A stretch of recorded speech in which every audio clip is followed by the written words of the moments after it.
మా గుంటూరుకు సంబంధించిన పార్టీ అధ్యక్షులండి. ఏమ్మా కులం గురించి నువ్వు మాట్లాడుతున్నావు, నువ్వు చేసుకుంది రెడ్డి అయితే రెడ్డి అయితే రెడ్డి అయితే ఏంటి? అరే అమ్మాయి కులం నీకెందుకు? నువ్వు సహాయం చేసినప్పుడు కులం చూస్తావా?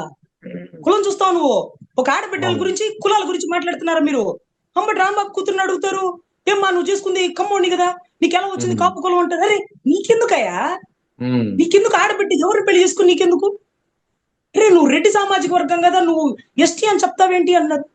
అరే సుగాలి ప్రీతి, సుగాలి భర్తకి సంబంధించినటువంటి ఇనిషియల్ తో ఫాలో అవుతారు ఆ కుటుంబం. భర్త కులానికి సంబంధించి ఆ బిడ్డలకి కులం వచ్చేస్తుంది. ఆవిడ రెడ్డి సామాజిక వర్గం అని నాకు అసలు తెలియదండి.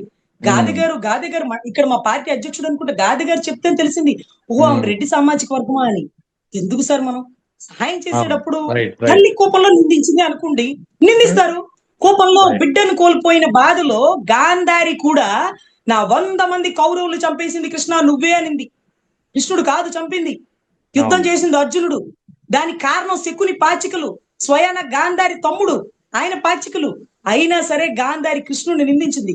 కృష్ణుడు మౌనంగా ఆ నిందలు భరించి ఆ శిక్షను అనుభవించినాడు సార్. సో నాయకులు ఎప్పుడైనా ప్రజలు నిందించినా సరే దాన్ని స్వీకరించాలి. మనం ఎప్పుడు నిబద్ధతగా ఉండాలి. మన సిద్ధాంతాల్లో మొట్టమొదటి ప్రశ్నించాలి, ఎవరు తప్పు చేసినా ప్రశ్నించాలి అనే ధోరణితో వెళ్లే పార్టీ ఆ సిద్ధాంతాలతో నడవాలని మనస్ఫూర్తిగా కోరుకుంటాను సార్. రైట్. ఇంకా చివరి ప్రశ్న మేడం.